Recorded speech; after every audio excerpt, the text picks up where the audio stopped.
ಸ್ವತೀಂ ವ್ಯಾಸಂ ತತೋ ಜಯಮುದೀರಯೇ. ಓಂ ವಿಶ್ವಂ ವಿಷ್ಣುರ್ವಷಟ್ಕಾರೋ ವ್ಯಪ್ರಭು ಭೂತಭಾವೋ ಭೂತಾತ್ಮ ಭೂತಭಾವನಃ. ಓಂ ಅನಿವರ್ತಿ ನಿವೃತ್ತಾತ್ಮ ಸಂಕ್ಷೇಪ್ತಾ ಕ್ಷೇಮಕೃಚ್ಛಿವಃ ಶ್ರೀವತ್ಸವಕ್ಷಾಃ ಶ್ರೀವಾಸಃ ಶ್ರೀಪತಿಃ ಶ್ರೀಪತಾಂ ವರಃ. ಅನಿವರ್ತಿ ನಿವೃತ್ತಾತ್ಮ ಸಂಕ್ಷೇಪ್ತಾ ಕ್ಷೇಮಕೃತ್ ಶ್ರೀವತ್ಸವಕ್ಷಾಃ ಶ್ರೀವಾಸಃ ಶ್ರೀಪತಿಃ ಶ್ರೀಪತಾಂ ವರಃ. ಅನಿವರ್ತಿ ಪರಮಾತ್ಮ ಎಂಥವನೊಂದು ಎಂದೂ ಕೂಡ ನಿವೃತ್ತನಾಗೋದಿಲ್ಲ. ಸೃಷ್ಟ್ಯಾಧಿಕಾರಿ ಡ್ರಾಪ್ಡ್ ಇನ್ಮೇಲೆ ಮಾಡೋದಿಲ್ಲ ಅಂತ ಹೇಳಿದ್ರೆ ಎಷ್ಟು ಜನಕ್ಕೆ ಇದಾಗ್ಬೋದು ಯೋಚನೆ ಮಾಡಿ. ಗೊತ್ತಾಯ್ತಾ? ಎಂದು ಕಡೆ ಒಂದು ನಿವರ್ತನೆ ಹೊಂದೋದು. ನಿವರ್ತಿ ನಿವರ್ತನ ನಿವೃತ್ತಿ ಎಲ್ಲ ಪದ ಇದೆ. ಹಾಗೆ ಮಾಡ್ತಾ ಇಲ್ಲ ಪರಮಾತ್ಮ. ಧಾತ ಯಥಾ ಪೂರ್ವ ಮಕಲ್ಪೆ ಆ ಕಾಲಕ್ಕೆ ಮಾಡೇ ಮಾಡ್ತಾನೆ. ಸೂರ್ಯೋದಯ ಸೂರ್ಯೋದಯ ಎಕ್ಸಾಂಪಲ್ ಕೊಟ್ಟಿದ್ದಾರೆ. ಆ ಕಾಲಕ್ಕಾಗುತ್ತೆ, ಆ ಕಾಲಕ್ಕೆ ಆಗಲೇಬೇಕು. ಮನುಷ್ಯನ ರೀತಿ ಬರೋದಿಲ್ಲ. ಇವತ್ತು ಲೇಟ್ ಆಯಿತು, ಇವತ್ತು ನೀರು ಅನೌನ್ಸ್ ಮಾಡೋಕ್ಕೆ ಬರುತ್ತಾ? ಸಾಧ್ಯ ಇಲ್ಲ. ಅದಕ್ಕೆ ಯಾವುದೇ ತನ್ನ ಕೆಲಸಗಳಿಂದ ಪರಮಾತ್ಮ ನಿವೃತ್ತನಾಗೋದಿಲ್ಲ. ಅದರಿಂದ ನಮಗೆ ಆ ಕಡೆಯಿಂದ ಸೇಫ್. ನಾವು ಏನು ತಪ್ಪು ಎಲ್ಲಿ ಹುಡುಕ್ಬೇಕು, ನಾವೀಗ ನಮ್ಮಲ್ಲಿ ಹುಡುಕ್ಬೇಕು ಹೊರತು ಬೇರೆ ಇಲ್ಲ. ನಿವೃತ್ತಾತ್ಮ ಇದಕ್ಕೂ ತಗೋಬೇಕು. ಕಾರಣ ನಿವೃತ್ತಿ ಇದೆ. ಹಾಲಿನಿಂದ ಮೊಸರಾಗತ್ತೆ, ಪರಮಾತ್ಮ ಬದಲಾಯಿಸೋದಿಲ್ಲ ಅದನ್ನು. ಆದ್ದರಿಂದ ಒಂದು ಎಲ್ಲ ವ್ಯವಸ್ಥೆ ನಡೆಯುತ್ತೆ. ಅದರ ವ್ಯವಸ್ಥೆ ನಡೆಯೋದೇ ಇಲ್ಲ. ನಿವೃತ್ತಾತ್ಮ ನಿವೃತ್ತಾ ಆತ್ಮಾನಃ ಅಸ್ಮಾತ್. ಬೇರೆಯವರಿದ್ದಾರೆ, ನಿವೃತ್ತರಾಗ್ತಾರೆ. ಬ್ರಹ್ಮಾದಿಗಳೆಲ್ಲ ಇದ್ದಾರೆ. ಅವ್ರು ಏನಾಗಿದ್ದಾರೆ? ಮುಕ್ತರಾಗಿಬಿಟ್ಟಿದ್ದಾರೆ. ಸೃಷ್ಟಿ ಕಾರ್ಯ ಅವ್ರು ಮಾಡ್ತಾ ಇಲ್ಲ. ನಿವೃತ್ತ ಬ್ರಹ್ಮರು ಏನು ಮಾಡೋದಿಲ್ಲ. ಇವಾಗ ನಿವೃತ್ತ ಆಫೀಸರ್ ಸೇರಿ ಕೆಲಸ ಆಫೀಸಿಗೆ ಬರಬೇಕಾಗಿಲ್ಲ. ಹಾಗೆ ನಿವೃತ್ತಾತ್ಮರಿದ್ದಾರೆ. ಪರಮಾತ್ಮ ಯಾರು? ನಿವೃತ್ತಾತ್ಮ. ನಿವೃತ್ತಾತ್ಮ ನಿವೃತ್ತಾತ್ಮ ಅಂದರೆ ನಿತರಾಮೃತ ಆತ್ಮ. ಇಲ್ಲಿ ನಿವೃತ್ತಿ ಅಂತ ಮಾಡಬಾರ್ದು. ಯಾವಾಗ ಕಾರ್ಯಪ್ರವೃತ್ತನಾಗಿ ಪರಮಾತ್ಮ ಇರ್ತಾನೆ ಹೊರತು ಏನಾಗೋದಿಲ್ಲ, ಬಿಡಕ್ಕೆ ಸಾಧ್ಯ ಆಗೋದಿಲ್ಲ. ಅನಿವರ್ತಿ ನಿವೃತ್ತಾತ್ಮ ನಿವೃತ್ತಾ ಆತ್ಮಾನ. ಇನ್ನೊಂದು ಅರ್ಥ ನಿವೃತ್ತ ಆತ್ಮಾನಃ ಬ್ರಹ್ಮಾದಯ ಮುಕ್ತಾ ಅಸ್ಮಾತ್. ಅವ್ರು ನಿವೃತ್ತಿ ಅವ್ರಿಗೆ ಬರೋದಿಲ್ಲ, ಪರಮಾತ್ಮ ಮಾಡಿಸ್ಬೇಕಾದ್ರೆ. ಸುಮ್ಮನೆ ಆರ್ಜೆಂಟ್ ಆಗಿಬಿಟ್ರೆ ನಿವೃತ್ತಿ ಅಂತ ಕರೆಯೋದಿಲ್ಲ. ಕೆಲಸಕ್ಕೆ ಹೋದ್ ಬಿಟ್ಬಿಟ್ಟು ಅಷ್ಟೇ. ರಿಟೈರ್ಡ್ ಅಂತ ರಿಟೈರ್ಡ್ ಅಲ್ಲ, ಪೆನ್ಷನ್ ಕೇಳಕ್ಕೆ ಕೊಡ್ತಾರ? ನಿವೃತ್ತರಾಗಿದ್ದು ತೋರಿಸ್ಬೇಕು. ಆ ವ್ಯವಸ್ಥೆ ಇದೆ, ದೇವರು ಮಾಡ್ತಾನಲ್ಲ. ಸಂಕ್ಷೇಪ್ತ ಏನೋ ಸಂಕ್ಷೇಪ್ತ ಪರಮಾತ್ಮ ಸಂಕ್ಷೇಪವನ್ನು ಮಾಡ್ತಾನೆ. ಪರಮಾತ್ಮ ಸಂಕ್ಷೇಪವನ್ನು ಮಾಡ್ತಾನೆ. ಏನು ಸಂಕ್ಷೇಪ ಮಾಡ್ತಾನೆ? ತುಂಬ ವಿಷಯಗಳಿದೆ. ಮತ್ತು ಪಂಚರಾತ್ರ ಇದೆ. ಪಂಚರಾತ್ರ ಶತಕೋಟಿ ಶ್ಲೋಕಗಳಿದೆ. ಗೊತ್ತಾಯ್ತಾ? ಅದರ ಸಂದೇಶವನ್ನೆಲ್ಲ ಗೀತಾದೊಳಗೆ ಪರಮಾತ್ಮ 700 ಶ್ಲೋಕದಲ್ಲಿ ಕೊಟ್ಟಿದ್ದಾರೆ. ಇಂಥ ಸಂಕ್ಷೇಪ ಮಾಡೋಕ್ಕೆ ಯಾರಿಗಾರು ಬರುತ್ತಾ? ಸಂಕ್ಷೇಪ್ತ. ಆಮೇಲೆ ವಿಸ್ತಾರ, ವಿಸ್ತಾರಸ್ಥ ವಿಸ್ತಾರವನ್ನು ಮಾಡ್ತಾರೆ. ಸಂಕ್ಷೇಪ ಮಾಡ್ತಾ ವಿಸ್ತಾರವನ್ನು ಮಾಡ್ತಾರೆ. ಗೊತ್ತಾಯ್ತಾ? ಒಂದೇ ಸತಿ ಅಥಾತೋರ್ಮ ಜಿಜ್ಞಾಸದ ಯೋಚನೆ ಬೇಡ. ಸಂಕ್ಷೇಪ ಅಂದರೆ ಸೂತ್ರಕರ್ತ ಅಂತ ಅರ್ಥ. ಸೂತ್ರಗಳಿಗಿಂತ ಸಂಕ್ಷೇಪ ಯಾವುದೂ ಇಲ್ಲ. ಆ ರೀತಿ ಸೂತ್ರ ಬ್ರಹ್ಮಸೂತ್ರ ಬಂದರೆ ಉಳಿದ ಸೂತ್ರ ಹುಟ್ಟಿದ್ದೆಲ್ಲ ಆಮೇಲೆ ಉಳಿದವ್ರು ಏನು ಮಾಡಿ ನಾವು ಮಾಡಕ್ಕೆ ಬರುತ್ತೆ ಅಂತ ಹೇಳಿ ತಮ್ಮ ಪ್ರಕಾರ ಮಾಡ್ಕೋಬೋದು. ಆದರೆ ಈ ಪರ್ಫೆಕ್ಷನ್ ಇದರದೆ. ಆ ಸೂತ್ರದ ಬಗ್ಗೆ ಒಂದು ಇದ್ದಿದೆ, ಅಲ್ಲಿ ತಪ್ಪು ಹಿಡಿದು ಸರಿ ಮಾಡೋದು ಎಲ್ಲ ಹೇಳಿದ್ದಾರೆ. ಪರ್ಫೆಕ್ಟ್ ಅಂತ ಒಪ್ಪಲಿಲ್ಲ ಅವರು. ಪಾಣಿನಿ ಸೂತ್ರಗಳನ್ನು ಪಾಣಿನಿಯ ಭಕ್ತರೇ ಕೂಡ ಏನಂತ ಮಾಡಲಿಲ್ಲ, ಪರ್ಫೆಕ್ಟ್ ಅಂತ ಒಪ್ಪಿದ್ರೆ ಮುಂದೆ ವಾರ್ತಿಕಾದಿಗಳು ಬರ್ತಾನೆ ಇರಲಿಲ್ಲ. ವಾರ್ತಿಕ ಯಾತ ಕೊಟ್ಕೊಳ್ತು? ವಾರ್ತಿಕ ಭಾಷ್ಯ ಬೇರೆ, ವಾರ್ತಿಕ ಬೇರೆ. ಭಾಷ್ಯದ ಕೆಲಸ ಏನು? ವಿವರಣೆ ಮಾಡೋದು. ವಾರ್ತಿಕದ ಕೆಲಸ ಕರೆಕ್ಟ್ ಕೂಡ ಮಾಡೋದು. ಡೆಫಿನೇಷನ್ನೇ ಆಗಿದೆ. ಅಂದಮೇಲೆ ಸೂತ್ರದ ಪರ್ಫೆಕ್ಷನ್ ಬರಲಿಲ್ಲ. ನಮ್ಮಲ್ಲಿ ಆ ಮನುಸೂತ್ರದಲ್ಲಿ ಆ ಪರಿಸ್ಥಿತಿ ಬರಲಿಲ್ಲ. ಮತ್ತು ಉಳಿದವರು ಮಾಡಲಿಲ್ಲ ಆ ಪದ್ಧತಿನ. ಬೇರೆ ಭಾಷ್ಯಕಾರರು ಕೂಡ ಏನಂತ ಮಾಡಲಿಲ್ಲ, ಈ ರೀತಿ ಬದಲಾವಣೆ ರೀತಿ ಮಾಡೋಕ್ಕೆ ಹೋಗಲಿಲ್ಲ. ಒಪ್ಪಂದ ಅಂತ ಹೇಳೋದು ವಿಚಾರ ಬೇರೆ. ಈ ರೀತಿ ಕೈ ಹಾಕಲಿಲ್ಲ. ನಿವೃತ್ತಾತ್ಮ ಸಂಕ್ಷೇಪ್ತ ಕ್ಷೇಮಕೃತ್ ಶಿವ. ಅಷ್ಟು ಸಂಕ್ಷೇಪ ಮಾಡೋ ಶಕ್ತಿ ಇದೆ. ಅದು ಮ್ಯಾಕ್ಸಿಮಮ್ ಇಡೀ ಒಂದು ಸೂತ್ರದೊಳಗೆ ಎಷ್ಟು ವಿಷಯ ಕವರ್ ಆಗುತ್ತೆ. ಜನ್ಮಾದ್ಯಸೆ ಎಷ್ಟು ಸೂತ್ರ ಕವರ್ ಆಗುತ್ತೆ. ಎಷ್ಟು ಕೋಟಿ ಸೂತ್ರಗಳನ್ನು ಒಂದೊಂದು ಸೇರಿಸ್ತೇವೆ. ಅನಂತ ವೇದಗಳಿದ್ದಾಗ ಅನಂತ ವೇದಗಳು ಉಳಿದ ಎಲ್ಲ ಶಾಸ್ತ್ರಗಳನ್ನು ಕೂಡ ಎಷ್ಟರಲ್ಲಿ ನಿರ್ಣಯ ಮಾಡಬೇಕು? ಇವರೀಗ 564 ಸೂತ್ರ ಅಷ್ಟೇ. ಇವತ್ತು ಲಾ ಕೋಟ್ ಮಾಡ್ತಾರಲ್ಲ, ಇದ್ರ ಪ್ರಕಾರ ಈ ರೀತಿ ಮಾಡಬೇಕು ಅಂಥೇಳಿ. ಈ ಶಿಕ್ಷೆ ಕೂಡ ಕೊಡಬೇಕಾದ್ರೆ ಅಪರಾಧಕ್ಕೆಲ್ಲ ಒಂದು ವ್ಯವಸ್ಥೆ ಮಾಡಿ ಶಿಕ್ಷೆ ಕೊಡೋದು. ಆ ರೀತಿಯಲ್ಲಿ ಪರಮಾತ್ಮ ವ್ಯವಸ್ಥೆ ಮಾಡಿದ್ದಾನೆ.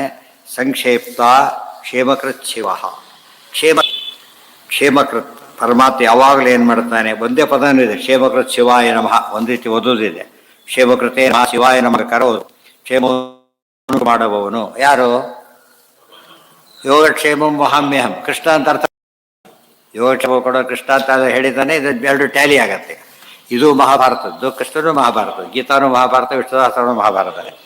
ಶಿವ ಕ್ಷೇಮಕೃತ್ ಶಿವ, ಕ್ಷೇಮಕೃತಾಂ ಶಿವ, ಯಾರು ಕ್ಷೇಮವನ್ನು ಉಂಟು ಮಾಡ್ತಾರೆ, ಒಳ್ಳೆಯದನ್ನು ಮಾಡ್ತಾರೆ, ಅವರಿಗೆ ಮಂಗಳವನ್ನು ಪರಮಾತ್ಮ ಉಂಟು ಮಾಡ್ತಾರೆ.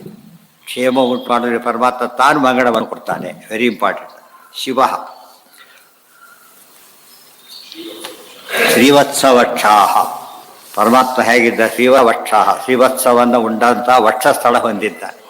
ಶ್ರೀವತ್ಸ ಚಿಹ್ನೆಯಿಂದ ಕೂಡಿದ ವಕ್ಷಸ್ಥಳವನ್ನು ಹೊಂದಿದವನು ಅಂತ ಅರ್ಥ. ಬೇರೆಯವ್ರಿಗೆ ಯಾರಿಗೂ ಇಲ್ಲ. ಪೌಂಡ್ರ ವಾಸುದೇವ ಟ್ರೈ ಮಾಡಿ ಏನಾಗಿದೆ ಗೊತ್ತಿದೆ ನನ್ನ ಕತೆ, ಮತ್ತೆ ಉಳಿದಾರು ಟ್ರೈ ಮಾಡಬೇಕಾಗಿಲ್ಲ. ಶ್ರೀವತ್ಸ ವಕ್ಷಾಹ ಇದೆಲ್ಲ ಇದೆ. ಯುನಿಕ್ ಅಂದ್ರೆ ಅದೇ ಅಸಾಧಾರಣ ಲಕ್ಷಣ. ಶ್ರೀವಾಸ, ಆಮೇಲೆ ಶ್ರೀವತ್ಸ ವಕ್ಷ ಅಂತ ಹೇಳಬೇಕಾದ್ರೆ ಶ್ರೀವತ್ಸಕ್ಕೆ ಆಶ್ರಯ ಕೊಟ್ಟ ವಕ್ಷ. ಶ್ರೀವತ್ಸ ಇಟ್ಕೊಂಡಿದ್ದಕ್ಕಲ್ಲ, ಶ್ರೀವತ್ಸಕ್ಕೆ ಅವಕಾಶ ಕೊಟ್ಟಿದ್ದ. ಶ್ರೀವತ್ಸಕ್ಕೆ ಅಭಿಮಾನಿ ದೇವತೆ ಯಾರು? ಮಹಾಲಕ್ಷ್ಮಿ. ಶ್ರೀವತ್ಸ ಪ್ರಕೃತಿರ್ಜ್ಞೇಯ ಅಂತೇಳಿ ಭಾಗವತ ತಾತ್ಪರ್ಯದಲ್ಲಿ ಹೇಳ್ತಾರೆ. ಶ್ರೀವ ಅವಲಂಬಿಸಿದ, ಅದನ್ನೇ ಆಚೆ ಎಕ್ಸ್ಪ್ಲೇನ್ ಮಾಡಿದ್ರು. ಜಗದಂಬಾಮಲ ಸುಂದರ ಗ್ರಹ ವಕ್ಷೋವರ ಯೋಗಿನ್, ಇದಕ್ಕೆ ಅರ್ಥ ಅದು. ಜಗದಂಬಾಮಲ ಸುಂದರ ಗ್ರಹ, ಶ್ರೀವತ್ಸ ಚಿಹ್ನೆನೇ ಅದು ಸುಂದರ. ಅಲ್ಲಿ ವಾಸ ಮಾಡ್ಕೊಂಡಿದ್ದಾರೆ. ಶ್ರೀವತ್ಸ ಚಿಹ್ನೆಯ ರೂಪದಲ್ಲಿ ವಾಸ ಮಾಡ್ಕೊಂಡಿರೋದ್ರಿಂದ ಪರಮಾತ್ಮ ಆಶ್ರಯ ಕೊಟ್ಟವನೇ ಹೊರತು ಆಶ್ರಯ ತಗೊಂಡವನಲ್ಲ. ಹೌದು. ವತ್ಸ ಅದರಲ್ಲಿ ಶ್ರೀ ವತ್ಸ ಚಿಹ್ನೆಯಲ್ಲಿ ಇದ್ದಾನೆ. ವತ್ಸ ಚಿಹ್ನೆ ಪರಮಾತ್ಮಂದಿದೆಯಲ್ಲ, ಅದೇನು ಮಹಾಲಕ್ಷ್ಮಿಯ ಸನ್ನಿಧಾನ. ಶ್ರೀವತ್ಸ ವಕ್ಷಾಹ ಶ್ರೀವಾಸ.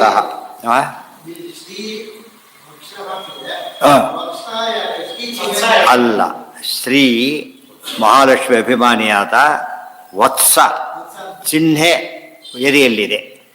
ಅರ್ಥ ಆಯ್ತಾ ಈಗ? ಅವರು ಅಲ್ಲ, ಚಿಹ್ನೆ ಹೆಸರದ್ದು ಶ್ರೀವತ್ಸ ಲಾಂಛನ, ಶ್ರೀವತ್ಸ ಚಿಹ್ನೆ. ಈ ಬರೀ ವತ್ಸ ಅಂತ ಹೇಳಿದ್ರೆ ಅದೇ ಅರ್ಥ ಅದಕ್ಕೆ. ಇಲ್ಲೆಲ್ಲ ಇಲ್ಲಿ ಆವತ್ತು ಬರೀ ವತ್ಸ ಹೇಳಿದ್ರು ಅದೇನೆ.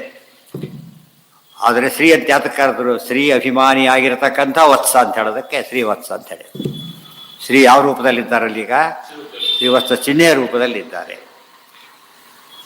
ಅದು ಇಲ್ಲಿ ಚಿಹ್ನೆ ಎಲ್ಲಿದೆ ಅಂದರೆ ವಕ್ಷಸ್ಥಳದಲ್ಲಿದೆ. ಗೊತ್ತಾಯ್ತಾ? ಅದಕ್ಕೆ ಯಾವ ವಕ್ಷಸ್ಥಳ? ಬಲವಕ್ಷಸ್ಥಳದಲ್ಲಿದೆ.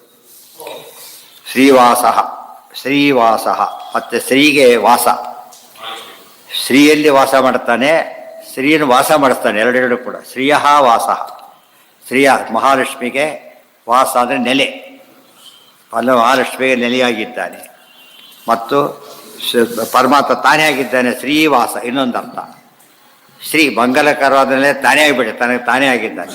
ಧಾಮ ಪರಮಾತ್ಮ ಇನ್ಯಾರು ಆಶ್ರಯ ಬೇಕಿಲ್ಲ. ಮುಂದೆ ಆಧಾರ ನಿಲಯೋಧ ಮುಂದೆ ಬರುತ್ತಾ ಸರ್ವಾಶ್ರಯ ಎಲ್ಲ ಇದೆ. ಶ್ರೀ ಮಹಾಲಕ್ಷ್ಮಿ ಎಲ್ಲರೂ ಆಶ್ರಯಿಸಿಬಿಟ್ಟಿದ್ದಾರೆ. ಆದರೆ ಅವ್ರಿಗೊಂದು ಆಶ್ರಯ ಬೇಕು. ಶ್ರೀರತ್ ಕಟಾಕ್ಷ ಬಲವತ್ ತ್ಯಜಿತಂ ನಮ. ಬ್ರಹ್ಮಾದಿ ಸಮಸ್ತ ದೇವತೆಗಳು ಕೂಡ ಅವರನ್ನು ಆಶ್ರಯಿಸಿದವರೇ. ಆದರೂ ಕೂಡ ಅವ್ರಿಗೊಂದು ಆಶ್ರಯ ಬೇಕಿದೆ, ದೇವರಿಗೆ ಬೇಕಿಲ್ಲ. ದೇವರು ಸ್ವಾಶ್ರಯ, ತನ್ನ ತಾನೇ ಆಶ್ರಯ. ಶ್ರೀವಾಸ ಅಲ್ಲ, ಎರಡು ಮಾಡಬಹುದು. ಸ್ತ್ರೀ ನೀ ಸೇರಿದೆ ಮಧ್ಯದಲ್ಲಿ. ನಿವಾಸ ಅಂದ್ರೆ ನಿತರಾಮ್ ವಾಸ. ನೀ ಅಂದರೆ ಇದು ಕೊಡುತ್ತೆ, ಸ್ಟ್ರೆಂತ್ ಕೊಡುತ್ತೆ. ಇನ್ನು ಸ್ವಲ್ಪ ಸ್ಟ್ರೆಂತನ್ ಮಾಡೋ ವಾಕ್ಯ ಮುಂದೆ ಬರುತ್ತೆ, ಇಮೇಡಿಯೇಟ್ ಬರುತ್ತೆ, ಇಲ್ಲೇ ಬರುತ್ತೆ. ನೆಕ್ಸ್ಟ್ ಲೈನಲ್ಲಿ ನೆಕ್ಸ್ಟ್ ವರ್ಲ್ಡೇ ಅದು. ಶ್ರೀವಾಸ ಮುಂದೆ ವಾಕ್ಯ ಬರುತ್ತೆ ನೋಡಿ. ಶ್ರೀವಾಸ ಶ್ರೀಪತಿ. ಶ್ರೀ ಅಂದರೆ ಮಂಗಳ ಅಂತ ಇನ್ನೊಂದು ಅರ್ಥ. ಮಂಗಳಗಳ ನೆಲೆ ಪರಮಾತ್ಮ. ಎಲ್ಲದಕ್ಕೂ ಶ್ರೀಕಾರ ಹಾಕ್ತಾರಲ್ಲ, ಶ್ರೀಕಾರ ಅಂದರೆ ಒಳ್ಳೆ ಕೆಲಸಗಳಿಗೆ ಶ್ರೀಕಾರ ಹಾಕೋ ಪದ್ಧತಿ ಇದೆ. ಅದು ಮಂಗಲಕರವಾದದ್ದು. ಅದಕ್ಕೆ ಅದರದ್ದು ಆಗ್ತಾರೆ. ಆಮೇಲೆ ಶ್ರೀಯಂ ವಾಸಯತಿ ಸ್ತೋತ್ರ. ಶ್ರೀಯಂ ವಾಸಯ ಮೇಕುಲೆ ಸ್ತೋತ್ರ ಮಾಡ್ತೇವೆ. ಪರಮಾತ್ಮ ಸಂಪತ್ತನ್ನು ಕೊಡ್ತಾನೆ, ಅದೇ ಬರೋದಿಲ್ಲ. ಸಂಪತ್ತು ಅದೇ ಬರೋದಿಲ್ಲ. ಯಾಕೆ? ಜಡ ಪದಾರ್ಥ ಬರೋದಿಲ್ಲ. ಅಭಿಮಾನಿ ದೇವತೆಗೆ ಇರಬೇಕು. ಕ್ಯಾಶಿಯಲ್ಲಿ ದುಡ್ಡಿದೆ, ಜಡ ಪದಾರ್ಥ ಅಲ್ಲ ಆತ. ಬಟ್ ಸ್ಯಾಂಕ್ಷನ್ ಆಗಿ ಬರಬೇಕದು. ಇದರ ಕೊಳ್ಳಕ್ಕೆ ಬರೋದಿಲ್ಲ. ಅದಕ್ಕೆ ಶ್ರೀವಾಸ ಪರಮಾತ್ಮ ಶ್ರೀಯನ್ನು ತಂದು ಕೊಡ್ತಾನೆ, ಶ್ರೀಯನ್ನು ವಾಸ ಮಾಡಿಸ್ತಾನೆ, ಶ್ರೀಕರವಾದ ವಾಸ ಹೊಂದಿದ್ದಾನೆ. ಎಷ್ಟು ಅರ್ಥ ಬರುತ್ತೆ ಅದಕ್ಕೆ. ಇದು ಶ್ರೀ ಶಬ್ದಕ್ಕೆ ಇನ್ನೂ ಅನೇಕ ಅರ್ಥಗಳಿವೆ. ಶ್ರೀ ಅಂದರೆ ಏನು? ಗುಣಃ ನೈರಪೇಕ್ಷಾದ್ಯ ಇನ್ನೊಂದೇ. ಅಂದರೆ ಎಲ್ಲ ಗುಣಗಳನ್ನು ಕಲೆಕ್ಟಿವ್ಲಿ ಏನಂತ ಕರೀತಾರೆ? ಶ್ರೀ ಅಂತ ಕರೀತಾರೆ. ಸರ್ವಗುಣಪೂರ್ಣ ಅಂತ ಅರ್ಥ. ಪರಮಾತ್ಮ ಸರ್ವಗುಣ, ಎಲ್ಲ ಗುಣಗಳಿಗೂ ನೆಲೆಯವು. ಎಷ್ಟರ್ಥ ಅದು ಕೆಳಗೆ ಸಾಧ್ಯ ಇಲ್ಲ, ಹಾಗೆ ಬರುತ್ತೆ. ಇದು ಶ್ರೀ ಅಂದರೆ ಇಂದ್ರಿಯಗಳು. ಸ್ವರೂಪಭೂತವಾದ ಮಂಗಳಕರ ಇಂದ್ರಿಯ ಹೊಂದಿದ್ದಾರೆ ಪರಮಾತ್ಮ. ಸ್ವರೂಪಭೂತ ಸರ್ವತಃ ಪಾಣಿಪಾದಂ ತತ್ ಸರ್ವತೋಕ್ಷಿ ಶಿರೋಮುಖಂ. ಶ್ರೀಪತಿ ಪರಮಾತ್ಮ ಇನ್ನೇನಾಗಿದ್ದಾನೆ? ಶ್ರೀಪತಿಯಾಗಿದ್ದಾನೆ. ಮಹಾಲಕ್ಷ್ಮಿಗೆ ಪತಿಯಾಗಿದ್ದಾನೆ. ಮಹಾಲಕ್ಷ್ಮಿಗೆ ಪತಿಯಾಗಿದ್ದಾನೆ. ಆಮೇಲೆ ಶ್ರೀಪಾತಿ, ಶ್ರೀಗೆ ಪಾಲಕನಾಗಿದ್ದಾನೆ. ತಿ ಅಂದರೆ ಆನಂದದಾಯಕನಾಗಿದ್ದಾನೆ. ಎರಡರ್ಥ ಬರುತ್ತೆ. ತಿ ಅಂದರೆ ಆನಂದ, ಪಾ ಅಂದರೆ ಪಾಲನೆ. ಮಹಾಲಕ್ಷ್ಮಿಯನ್ನು ಪಾಲಿಸ್ತಾನೆ, ಆನಂದ ಕೊಡ್ತಾ ಇದ್ದಾನೆ. ತಾನು ಆನಂದ ತಗೊಳ್ಳೋದಿಲ್ಲ, ಆನಂದ ಕೊಡ್ತಾನೆ ಹೊರತು ಆನಂದ ಪಡೆಯೋದಿಲ್ಲ ಪರಮಾತ್ಮ. ಯಾಕೆ? ಪರಿಪೂರ್ಣನಾದ್ದರಿಂದ ಇನ್ನೊಬ್ಬರಿಂದ ಪಡಿಬೇಕಾದ ಅಗತ್ಯ ದೇವರಿಗಿಲ್ಲ. ಶ್ರೀಮತಾಂ ವರಹ, ಇನ್ನು ಹಿಂದೆ ಹೇಳಿದರು ಶ್ರೀಮಾನ್ ಅಂತ ಹೇಳಿದರು. ಅಬ್ಸಲ್ಯೂಟ್ ಸೆನ್ಸಲ್ಲಿ ಶ್ರೀಮಾನ್ ಪರಮಾತ್ಮನೇ. ಇನ್ನು ಶ್ರೀಮಂತವೇನಂ ಹನುಮಂತ ಮಾಹು ಬಂತೀಗ. ಶ್ರೀಮಂತವೇನಂ ಹನುಮಂತ ಅಂತ ಶ್ರೀಮಂತರಿದ್ದಾರಲ್ಲ, ಅವರಿಗಿಂತ ಭಾರಿ ಶ್ರೇಷ್ಠ. ಶ್ರೀಮಂತ ಯಾರು ಅಂತ ಡಿಸೈಡ್ ಆಗಿದೆ ಈಗಾಗಲೇ. ಶ್ರೀಮಂತ ಯಾರು ಅಂತ ಡಿಸೈಡ್ ಆಗಿದೆ. ವರ ಅಂತ ಹೇಳ್ಬೇಕಾದ್ರೆ ಯಾರು ಡಿಸೈಡ್ ಆಗಿದ್ದಾರೆ? ಹನುಮಂತ ಮೊದಲಾದ ರುಜುಗಳೆಲ್ಲ ಇದ್ದಾರೆ. ಅವರಿಗಿಂತ ಶ್ರೇಷ್ಠ ಶ್ರೀಮಂತ. ಶ್ರೀಮಾನ್ ಏಕವಚನ, ಶ್ರೀಮಂತ ಅಂಬುದು ಬಹುವಚನ, ಶ್ರೀಮತಾಂ ಬಹುವಚನನೇ. ಅವರೆಲ್ಲರಿಗಿಂತ ಶ್ರೇಷ್ಠನಾದವನು. ಆದ್ದರಿಂದ ಎಷ್ಟು ವಿಶೇಷವಾದ ಮಹತ್ವವಂತ ದೇವರಿಗೆ. ಅವರೆಲ್ಲ ಶ್ರೀಮಂತರು ಅಂತ ಕರೀತಾರೆ. ಕೋಟ್ಯಾಧೀಶ ಇದ್ದಲ್ಲಿ ಲಕ್ಷಾಧೀಶ 100 ಜನ ಇದ್ದಾರೆ, ಒಬ್ಬ ಕೋಟ್ಯಾಧೀಶ ಇದ್ದಾರೆ. ಯಾರು ಶ್ರೇಷ್ಠ? ಕೋಟ್ಯಾಧೀಶ ಶ್ರೇಷ್ಠ. ಆ ಜೊತೆಯಲ್ಲಿ ಪರಮಾತ್ಮ ಶ್ರೀಮತಾಂ ವರಹ. ಮತ್ತು ಸಕಲವಾದ ಇಂದ್ರಿಯಗಳನ್ನೇನು ಹೊಂದಿದ್ದಾರಲ್ಲ ಗುಣಗಳನ್ನು, ಅವರಲ್ಲಿ ಶ್ರೇಷ್ಠ. ಮತ್ತೆ ಏ ಗುಣನಾಮ ಅವರಿಗೆ ಆದರೆ ಪರಮಾತ್ಮ ಗುಣಪೂರ್ಣ. ಈ ಅರ್ಥ ಇದೆ. ಇದು ಶ್ರೀಮತಾಂ, ಶ್ರೀಮಂತರಾದವರಿಗೆಲ್ಲ ಸುಖ ಇರಬೇಕಂತೇನಿಲ್ಲ, ಗೊತ್ತಾಯ್ತಿಲ್ಲ. ಆ ಶ್ರೀಮಂತರಿಗೂ ವಾ ಅಂದರೆ ಜ್ಞಾನ, ರಾ ಅಂದರೆ ರಮಣ, ಕೊಡೋದು ಪರಮಾತ್ಮನೇ. ಎಲ್ಲ ಇದು ಪ್ರಾಬ್ಲಮ್. ಅದು ದುಡ್ಡು ಓಡ್ತಿದ್ದ ಡಾರೋಗರು ಬಂದರು, ಕೊಂದಾಕ್ಬಿಡ್ತಾರೆ. ದುಡ್ಡು ಕೊಂದಾಕ್ಬಿಟ್ಟು ಎಂಜಾಯ್ ಮಾಡಲಿಲ್ಲ, ಸತ್ತೋಗ್ತದೆ ಅದರಿಂದ, ಗೊತ್ತಾಯ್ತಾ. ಆದರೆ ಪರಮಾತ್ಮ ಅನುಗ್ರಹ ಮಾಡಿದರೆ ಮಾತ್ರ ಸಂಪತ್ತಿನಿಂದ ಸುಖ ಬರುತ್ತೆ, ಹೊರತು ಇಲ್ದೋದ್ರೆ ರೊಕ್ಕ ಎರಡಕ್ಕೂ ದುಃಖ ಕಾಡಕ್ಕ ದಾಸ ಹೇಳಿದಾರ. ರೊಕ್ಕ ಅಂದರೆ ಧನ ಏನು ಮಾಡುತ್ತದು? ಹೆಚ್ಚಾಗಿ ದುಃಖಕ್ಕೆ ಕಾರಣ ಆಗೋ ಚಾನ್ಸೇ ಜಾಸ್ತಿ. ಅದು ಎಲ್ಲಿದ್ದು ಹೇಗೆ ತೊಗೊಂಡೋಗ್ಬೇಕು ಅಲ್ಲಿಂದ ಶುರುವಾಗುತ್ತೆ ದುಃಖ. ಶುರುವಾಗೋದು ಅಲ್ಲಿಂದ. ಶ್ರೀಮತಾಂ ವರಹ ಇದೆಲ್ಲ ಅನೇಕ ಅರ್ಥಗಳು ಬೇಕಾಷ್ಟು ತುಂಬ್ಕೊಂಡ್ಬಿಡುತ್ತೆ ಅದರ. ಅದಕ್ಕೆ ವಿಷ್ಣು ಸಹಸ್ರನಾಮ ಸರ್ವಶ್ರೇಷ್ಠವಾದ. ಉಳಿದಕ್ಕೆಲ್ಲ ಆ ರೀತಿ ಹೇಳಲಿಲ್ಲ. ಎಷ್ಟು 4 ಅರ್ಥ ಹೇಳ್ಬೋದು, ಎಷ್ಟು ಹೇಳ್ಬೋದು. ಇದಕ್ಕೆ ಎಷ್ಟು ಹೇಳಿದ್ರು ಕೂಡ ಕೊನೆಗೆ ಏನಾಗುತ್ತೆ? 1000 ಅರ್ಥ. ಒಂದೊಂದು ನಾಮಕ್ಕೆ 100 ಅರ್ಥ ಆದರೆ 100 ಅಂತಲ್ಲ, ಇನ್ನು ಮಿನಿಮಮ್ 100 ಹೋಗ್ತಾನೆ ಇರುತ್ತೆ. ಅದರೊಳಗೆ ಗೊತ್ತಿರೋ ಕೆಪಾಸಿಟಿ ಮೇಲೆ ಡಿಪೆಂಡ್ ಆಗುತ್ತೆ ಅಷ್ಟೇ. ಇವತ್ತು ಬೇಕಾಷ್ಟಿದೆ ಸಮುದ್ರ ನೀರು ತೊಗೊಂಡೋಗೋ ಶಕ್ತಿ ಇದ್ದರೆ ಎಷ್ಟು ಬೇಕಾಷ್ಟು ತೊಗೊಂಡೋಗ್ತಾರೆ ಅಷ್ಟೇ ಹೊರತು ಏನು ತೊಗೊಂಡೋಗಿ ಬರೀ ಕಡೆ ಏನು ತೊಗೊಂಡೋಗ್ಲಿಕ್ಕೆ ಆಗೋದೇ ಇಲ್ಲ. ಚಿಕ್ಕ ಒಯ್ಬೋದು, ದೊಡ್ಡದು ಒಯ್ಬೋದು. ಅದೇನು ಹಾಗೆ ಇಷ್ಟು ಒಯ್ದರೂ ಅದೇನೇ ಆಗಿಲ್ಲ. ಮತ್ತೆ ಒಂದು ಸ್ವಲ್ಪ ಕಡಿಮೆ ಆಯಿತು ಅಂತೇನಿಲ್ಲ. ಲೋಕತ್ರಯ ಆಶ್ರಯ ನೋಡಿ, ಲೋಕತ್ರಯಕ್ಕೂ ಆಶ್ರಯನಾಗಿದ್ದಾನೆ. 3 ಲೋಕಗಳಿಗೂ ಆಶ್ರಯ ಕೊಡ್ತಕ್ಕಂಥವನು ಪರಮಾತ್ಮ. ಲೋಕತ್ರಯಗಳಿಗೂ ಆಶ್ರಯ, ಅದು ಪ್ರಸಿದ್ಧವಾದ ಅರ್ಥ. ಸ್ವರ್ಗ, ಮರ್ತ್ಯ, ಪಾತಾಳ, ಭೂಹು, ಭೂಹ, ಸ್ವಹ ಎಲ್ಲ ಹೇಳ್ಬೋದು. ಜೊತೆಗೆ ಲೋಕ ಅಂದ್ರೆ ಕಣ್ಣು ಅಂತ ಅರ್ಥ. ಲೋಕತ್ರಯ ಅಂದರೆ 3 ಕಣ್ಣಿರೋರು ಅಂತ ಅರ್ಥ. 3 ಕಣ್ಣಿರೋರು ಯಾರು? ಅವರಿಗೆ ಆಶ್ರಯ ಕೊಡೋರು ಅಂತ ಅರ್ಥ. ಒಂದು ವಯಸ್ಸೋತ್ರಲ್ವೇನೀಗ ಶಕ್ರೋಗೃದೀತಿ ಹಿವಾಕರ ಸೂರ್ಯ ಸೂರು ಪೂರ್ವಂ ನಿಹತ್ಯ ನಿಖಿಲಂ ಯದಪಾಂಗಲೇಶಂ ಆಶ್ರಿತ್ಯ ನೃತ್ಯತಿ ಶಿವ ಪ್ರಕಟೋರು ಶಕ್ತಿ ಹಿರಿಯತ್ ಕಟಾಕ್ಷ ಬಲವತ್ ಚೈತಂ ನಾಮ. ಪದ ಕೂಡ ಬಿಟ್ಬಿಡಿ, ಆಶ್ರಯ ಪದ ಕೂಡ ಇದೆ. ತ್ರಿಲೋಕಕ್ಕೆ ಆಶ್ರಯನಾಗಿದ್ದಾನೆ, ಮುಕ್ಕಣ್ಣನಿಗೆ ನೆಲೆಯಾದವರು. ಇನ್ನು ಲೋಕಗಳು ಅಂತೇಳಿ ಇನ್ನೊಂದು ಅರ್ಥ. ಶಾಸ್ತ್ರ ಪ್ರಸ್ಥಾನತ್ರಯ ಅಂತ ಹೇಳೋದಿಲ್ಲ. ಗೀತಾ ಪ್ರಸ್ಥಾನ, ಉಪನಿಷತ್ ಪ್ರಸ್ಥಾನ, ಆಮೇಲೆ ಸೂತ್ರ ಪ್ರಸ್ಥಾನ ಅಂತ ಹೇಳೋದು. ಅದಕ್ಕೂ ಆಶ್ರಯ ಪರಮಾತ್ಮನೇ. ಅದು 3 ಪ್ರಸ್ಥಾನ ಹೇಳೋದು ಯಾರ ವಿಷಯ? ದೇವ್ರ ವಿಷಯ, ಬೇರೆ ವಿಷಯ ಅಲ್ಲ. ಅರ್ಥ ಇದು ಏಕಾದಶಿ ತ್ರಿಲೋಕಾನ. ಲೋಕತ್ರಯ ಇದ್ದಾರೆ, ಜೀವತ್ರ 3 ಜನ ತ್ರಿವಿಧ ಜೀವರಿದ್ದಾರೆ. ಅವರಿಗೂ ಪರಮಾತ್ಮನೇ ಆಶ್ರಯ. ಈ ಕಾಲ್ಟಿಗೂ ಗೌರ್ಮೆಂಟ್ ತಾನೇ ಅನ್ನ ಹಾಕಬೇಕು. ಜೈಲಲ್ಲಿ ಅವರು ಕೂಡ ಮೇಂಟೈನ್ ಮಾಡಬೇಕಲ್ಲ. ಅವರು ಸ್ಟ್ರೈಕ್ ಮಾಡ್ತಾರೆ ಎಷ್ಟೋ ಸಲ. ಬಾಡಿ ಬಂದಿರೋದೇ ಬಣ್ಣ ತಿನ್ನೋ ಕೆಲಸ. ಸ್ಟಿಲ್ ಏನು ಮಾಡ್ತಾರಲ್ಲಿ? ಸರಿಯಾಗಿ ಊಟದ ವ್ಯವಸ್ಥೆ ಆಗ್ತಾ ಇಲ್ಲ ನಮಗೆ ಅಂತ ಗಲಾಟೆ ಮಾಡ್ತಾರೆ. ಅಲ್ಲೂ ಕೂಡ ಜೈಲು ಸರಿ ಇಲ್ಲ, ನಮಗೆ ಸರಿ ಮಾಡಿಕೊಡಿ. ದಿವಸ ಬೆಳೆ ಬರುತ್ತಲ್ಲ ಪೇಪರಲ್ಲಿ, ಅದು ಕೊಡಿ ಇದು ಕೊಡಿ ಅಂತ ಕೇಳ್ತಾರೆ. ಲೋಕತ್ರಯ, ಅದು ಕೋರ್ಟ್ಗೆ ಹೋಗ್ತಾರೆ, ಕೋರ್ಟಲ್ಲಿ ಮತ್ತೆ ಕೊಡಿಸ್ತಾರೆ ಕೆಲವು ಸಲ. ಲೋಕತ್ರಯ ಆಶ್ರಯ. ಓದಲಿಲ್ಲ ಇದು, ಕೇಳಲಿಲ್ಲ. ಓಹೋ. ಶ್ರೀದಾಯ ನಮಃ, ಶ್ರೀನಿವಾಸಾಯ ನಮಃ, ಶ್ರೀನಿಧಯೇ ನಮಃ. ಶ್ರೀನಿಧಿ ಓದಲಿಲ್ಲ, ಅವೆರಡು ಓದಲಿ ಬಿಟ್ಟೋಯ್ತಲ್ಲ. ಮುಂದಿನ ಅದನ್ನು ಓದಬೇಕೆ, ಹೌದು ಸರಿ. ಶ್ರೀಧರ ಶ್ರೀಕರ ಶ್ರೇಯ ಶ್ರೀಮಾನ್ ಲೋಕತ್ರಯಾಶ್ರಯ. ರೈಟ್.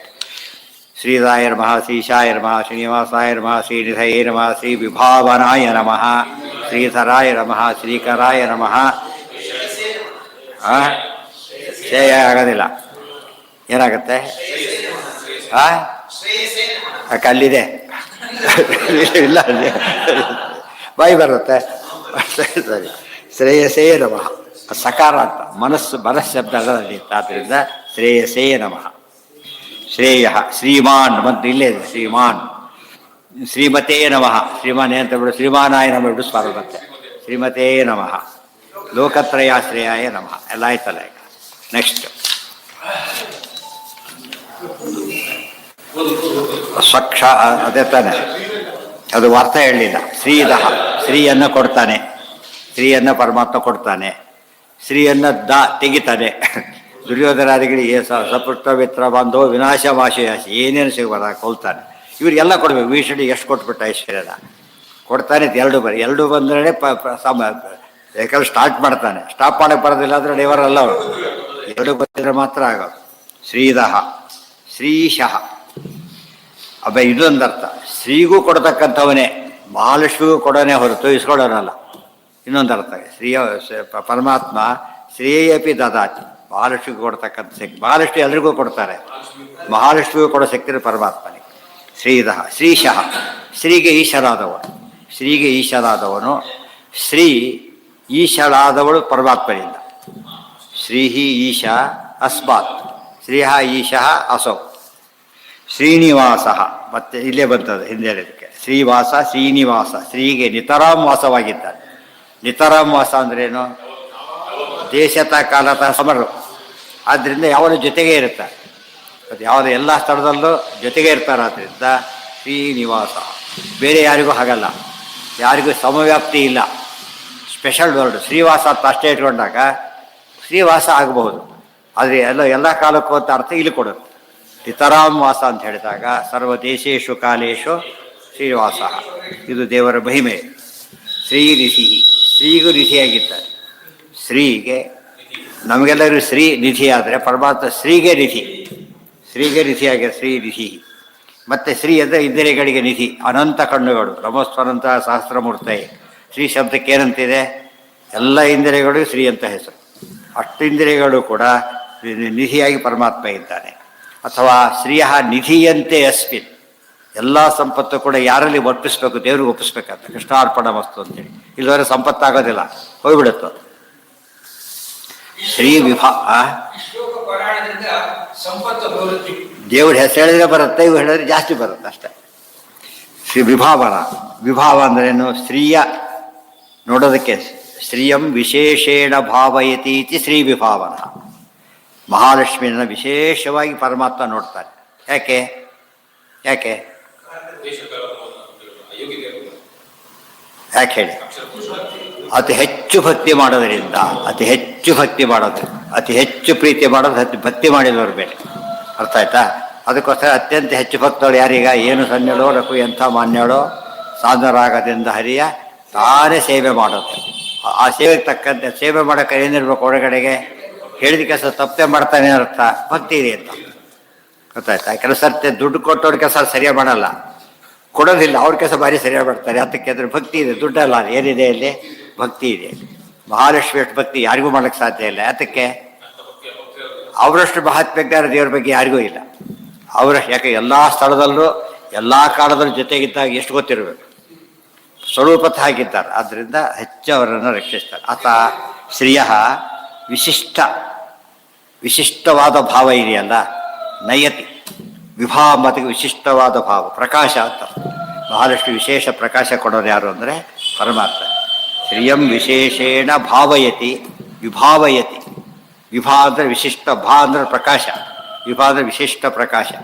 ಅದನ್ನು ಕೊಡ್ತಾನೆ ಪರಮಾತ್ಮ. ಏನ? ಹೌದೌದು. ಅದಕ್ಕೇನೆ ಅವ್ರು ಅಷ್ಟು ಜ್ಞಾನ ಅಷ್ಟು ಇರೋದ್ರಿಂದನೇ ಅಷ್ಟು ಭಕ್ತಿ ಜಾಸ್ತಿ. ಅವ್ರ ಬಗ್ಗೆ ನಿಮಗೆ ಗೊತ್ತಿಲ್ಲ, ನಂಗೆ ಗೊತ್ತು ಅಂತ ಹೇಳ್ತಾರಲ್ಲ ಹಾಗೆ. ಅರ್ಥ ಆಯ್ತಾ? ಶ್ರೀಧರ ಮಹಾಲಕ್ಷ್ಮಿಯಲ್ಲಿ ಡಿಪೆಂಡ್ ಆಗಿಲ್ಲ ಅಂತ ಎಷ್ಟು ಕ್ಲಿಯರಾಗಿ ಹೇಳ್ತಾರೆ. ಲಕ್ಷ್ಮಿಯನ್ನು ಧರಿಸಿದ್ದಾನೆ ಹೊರತು ಏನಾಗಿಲ್ಲ, ಲಕ್ಷ್ಮಿ ಮೇಲೆ ಅವಲಂಬಿಸಿಲ್ಲ. ಅಥವಾ ಶ್ರೀಹಿ ಧರ, ಶ್ರೀ ಅಂದರೆ ಲಕ್ಷ್ಮಿ, ಧರ ಅಂದರೆ ಧರ, ಲಕ್ಷ್ಮೀಧರಾಭ್ಯಾಮ್ ಆಶ್ಲಿಷ್ಟ, ನಾರಾಯಣ ಮಂತ್ರದ ಧ್ಯೇಯ ರೂಪದಲ್ಲಿ ಏನದು ಲಕ್ಷ್ಮೀಧರ, ಎರಡನ್ನು ಸೇರಿಸಿ ಹೇಳಬೇಕು. ಆವರಣ ಪೂಜೆಯಲ್ಲೂ ಹಾಗೆ ಹೇಳಬೇಕು. ಅದಕ್ಕೋಸ್ಕರ ಶ್ರೀಧರ ಅಂದರೆ ಶ್ರೀಭೂಪತಿ, ಧರಾಭೂಪತಿ. ಧರ ಅಂದರೆ ಭೂದೇವಿ, ಶ್ರೀಭೂಪತಿ ಅಂತ ಅರ್ಥ. ಅವರಿಬ್ಬರೂ ಧರಿಸಿದ್ದಾನೆ. ಶ್ರಿಯಂ ಧರತಿ, ಜೊತೆಗೆ ರಮಯತಿ ಚ, ಅದಕ್ಕೆ ಶ್ರೀಧರ.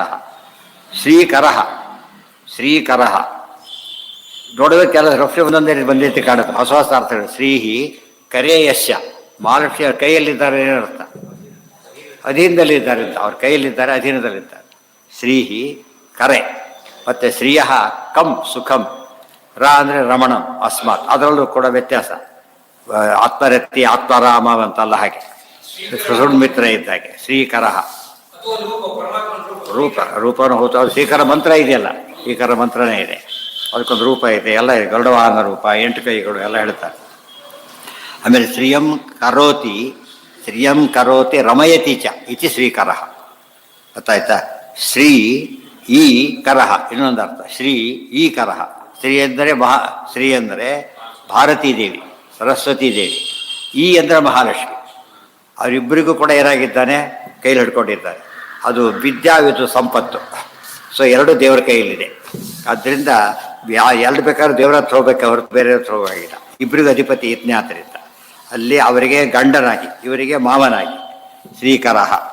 ಅದೇ ರೀತಿ ಇನ್ನೂ ತಗೊಂಡಾಗ ಶ್ರೀಕರಹ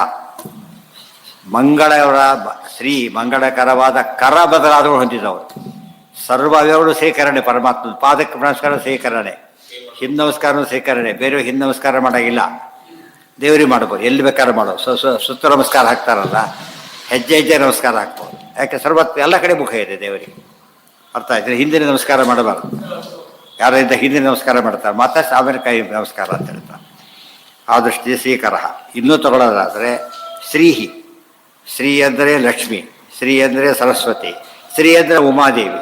3 ಜನ ಕೈಲಿದ್ದಾರೆ. ಕರಾಗ್ರೆ ವಸತೆ ಲಕ್ಷ್ಮೀ, ಕರಮಧ್ಯೆ ಸರಸ್ವತಿ, ಕರಮೂಲೆ ಸದಾ ಗೌರಿ, ಪ್ರಭಾತೆ ಕರದರ್ಶ. 3 ಬಂದವು ಶ್ರೀಕರಹ.